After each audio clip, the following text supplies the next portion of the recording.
Hi, I'm Monica Couture. I'm here with my husband Frank and our son Jeremy. Jeremy was born with cerebral palsy, and for the first few months he was in the hospital in London. And throughout his first few years he was in and out of the hospital a lot. We were able to keep him at home, and he attended school. When he was 9, he ran into some problems and ended up having to have a tracheostomy and gastrostomy. And from there on, life became more complicated because he needed supervision and care, constant supervision and care as far as the tracheostomy every 4 hours, 24 hours throughout the day. So he continued in school, and then when he was 15, we had reached a point where we could not manage him at home, even with the services that were coming into the home to help us.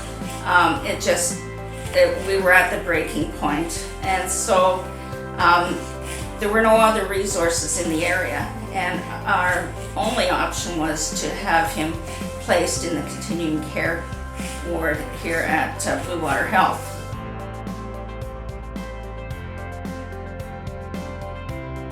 Time was the biggest challenge. We could not get the Ministry of Health or any of the ministries to say, hey, these people need a home. It took us 15 years of pounding the pavement, literally, talking to our local MPs and everything else. Very hard to get funding because Ministry of Health says, hey, we have the facility. It's called a hospital. Okay, Community and Social Services says, hey, we don't handle medically fragile. That's their place. So it took us. That's what took the real breakthrough.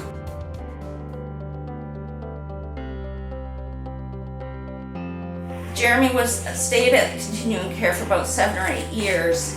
At the end of that time, we were able to get approval from the Ministry of Health to establish our specialized group home, along with our partners, the Ontario March Dimes, the Rotary Foundation, and our parent group, Community Concerns for the Medically Fragile.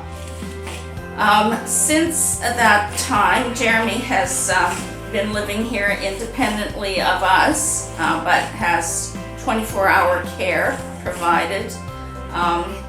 It has made immense changes in his quality of life from the hospital, in that it's a home we can come and go, visit.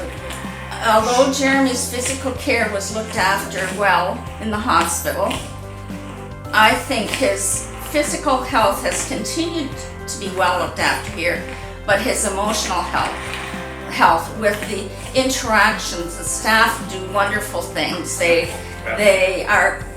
They'll read to him, or they'll sing songs. They play bingo and Jeopardy, and sometimes it's a group activity, sometimes it's one-on-one. That's the biggest change.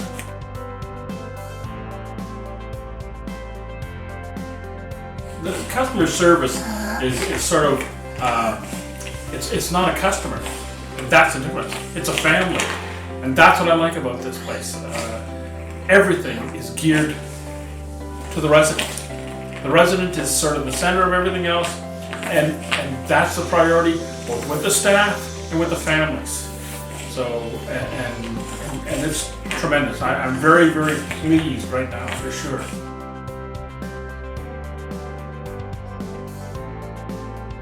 I would rate it maybe a 4, and the only reason it isn't a 5 is sometimes there is a wait, and I was going to say that's frustrating for everybody, is the delay in, especially the specialists that he needs to see are in London, and we know that they're very busy people, and so sometimes it's 6 months before he can see a dermatologist, or because at one point we didn't have one here. So, but as far as the care that when he is seen, I think it's top notch. I think we've been very pleased with the medical care